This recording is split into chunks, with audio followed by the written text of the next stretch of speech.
日本時間2月10日、米国時間2月9日に配信された番組、ドジャース、テリトリーでは、ロサンゼルス、ドジャースのスプリングトレーニングを目前に控えたキャンプ地の様子が伝えられた。すでに主力選手たちが続々とアリゾナ州キャメルバックランチに姿を見せ、現地はまるでお祭りのような熱気に包まれているという。中心にいるのは大谷翔平。壁に向かってメディシンボールを投げ込むトレーニングを行う姿が確認され、二刀流復活へ向けて着々と準備を進めている様子だ。また、山本由伸も早期合流し、独自のトレーニングで調整を続けている。さらに、佐々木朗希もブルペン投球を行い、今季は佐々木 2.0 としての飛躍が期待されている。番組内では、投手陣の層の厚さに加え、ブルペンの再編やロースターの動きについても議論が交わされた。3連覇を目標に掲げるドジャース。主力選手たちが自発的に早期合流する姿は、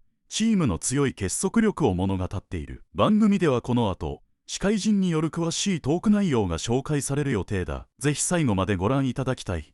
Ladies and gentlemen, it is fun. We do already have, we talked about it last week. A bunch of players are already at Camelback Ranch. We have a Yoshinobu Yamamoto sighting that is your World Series MVP, and we got a javelin. Are you going to get some javelin questions in? This is my first time seeing this footage. Pitchers crack me up.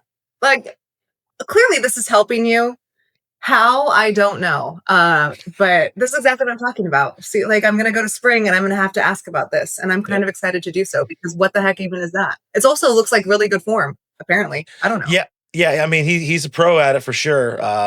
You get the long toss. Look at that. Look at that placement right there. I would love to see Yama playing some darts in a like a little shitty dive bar somewhere because I'm pretty sure he's an absolute beast.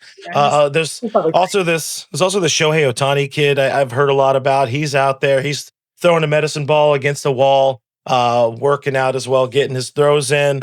We talked about it again last week. David says in the chat, it's encouraging to see so many of these guys showing up early. Obviously, they don't need to be there yet. What do you think this means, or what does this mean to you and being around different teams and organizations, all that, to know that I don't even know if it's an excitement thing for them, but them being there earlier because they are chomping at the bit that much to want to get back to work. Like how special is that? How important is that for a club? I think it just goes to show the level of commitment going into a season. And for this Dodgers team that has played the latest of any team 2 years in a row, firmly expecting to compete very late into October again this year, there's a reason their report date, which is technically the 13th, so this Friday, is a bit later than every other team's. It's to give them that couple of days back because 2 or 3 days in the scheme of a 200-plus day season really actually does kind of take a little bit of the pressure off to start the year. But those guys clearly are like, no, we have work to do. Let's get out there. I want to be with this group of guys. They have their sights set on a three-peat. They've talked about it essentially since winning their last World Series last year. So to be able to have, and it's not just a couple of guys, right? It's your main guys. It's the big guys. You see Ohtani there. You see Yamamoto there. That sets a precedent for this team coming in. And yes, the Dodgers already have a pretty large precedent set. But to be able to come in and just simplify things on February 9th, go in and get your work done and get out of there, it sets a good tone to start the season. And we're going to see more and more guys roll up as reporters start to as well this week. Yeah, everybody should be showing up. You already mentioned you're heading out there on Wednesday, getting yourself settled in and a lay of the land there.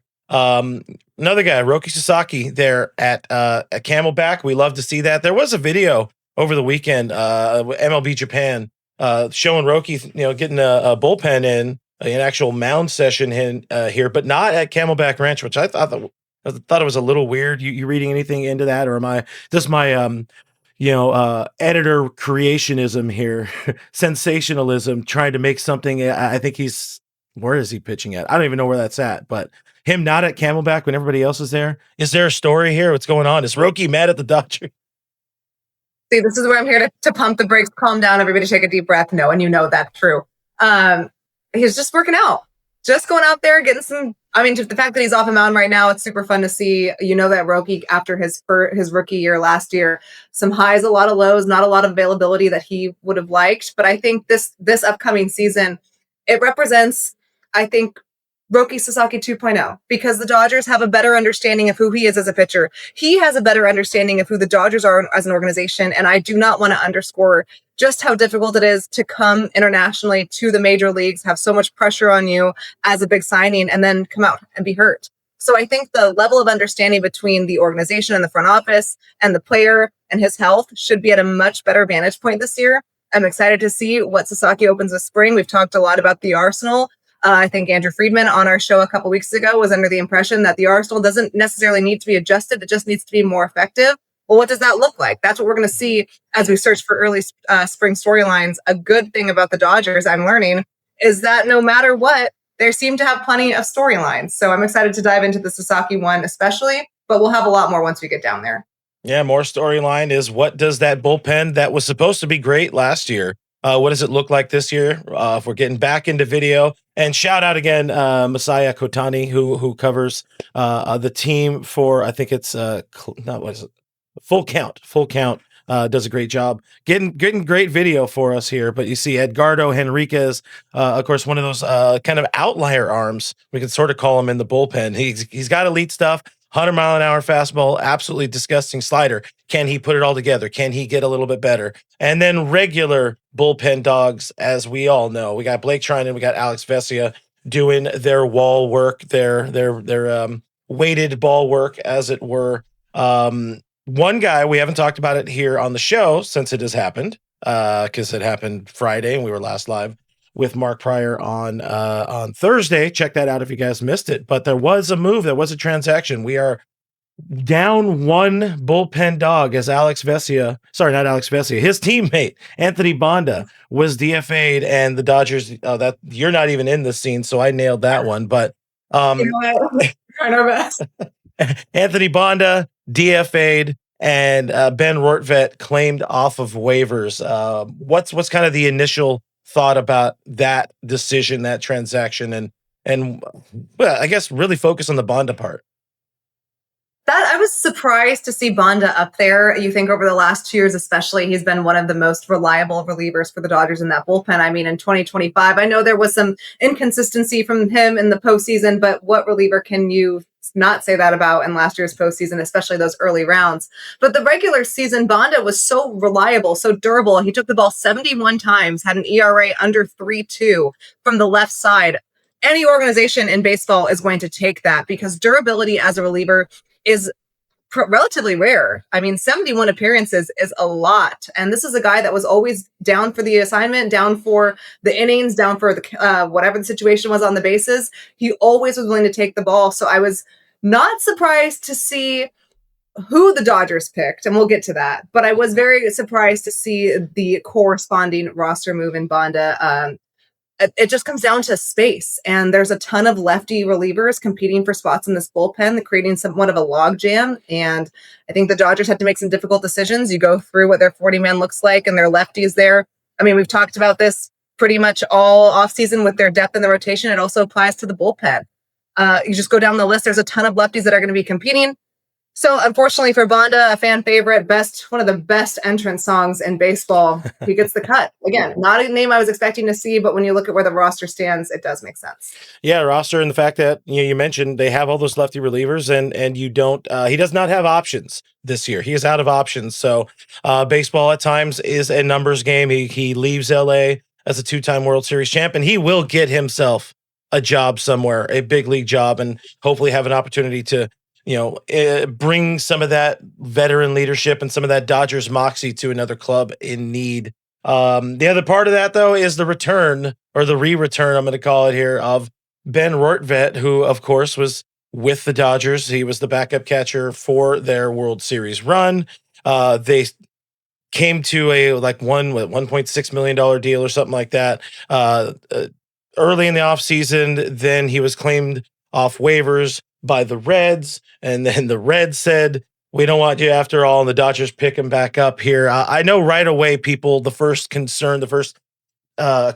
is, could Rortvedt end up being the backup catcher? Is this a situation where they're maybe trying to get him and pass him through waivers again, keep him in the organization as AAA depth, or is he somebody that maybe could, play his way to a backup role in Dalton Rushing going back to AAA to get some more seasoning. What do you think?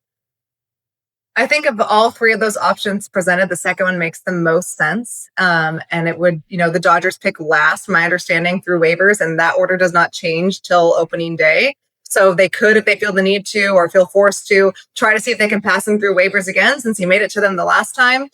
Dalton Rushing is fascinating for me and so many fans for so many different reasons, because you have Will Smith, and he's going to get the bulk of the time behind the plate. We know this. What does this mean for Dalton Rushing? How are the Dodgers going to use him? What does it mean for his long-term development? This was their top prospect for a super long time. I don't think that much has really changed for how the Dodgers view him. It's just more of a, can he take those steps forward? What is he going to show in spring? And then LA can make a decision from there. But I don't think this is necessarily putting his spot in the roster at risk. Just trying to get as much depth as possible in a position where, you always need a third string catcher. You always need catching depth there. So why not bring him back when the Dodgers were pretty confident they'd be able to do so? He has had a pretty topsy-turvy winter, but not nearly as much as our beloved king, Michael Ciani, who is back with the organization after like 16 different releases. This is a pro Mike Ciani podcast, just to let the viewers know. So look, it might be hard for our pal Ben out there, but Mike Ciani hasn't beat. Yeah, I definitely love the idea of having another grown-up like catching option. I agree with you. I don't think he ends up kind of usurping that backup role from Dalton Rushing, unless Dalton just really has an absolutely abysmal spring training. That job belongs to Dalton Rushing, but there's an opportunity. There's absolutely space for Ben Rortvedt to either be a backup catcher or the everyday catcher at AAA. And, having somebody with the experience Ben Rortvedt has, having him kind of, pilot that minor league staff, and there's some important arms down there at AAA Oklahoma City.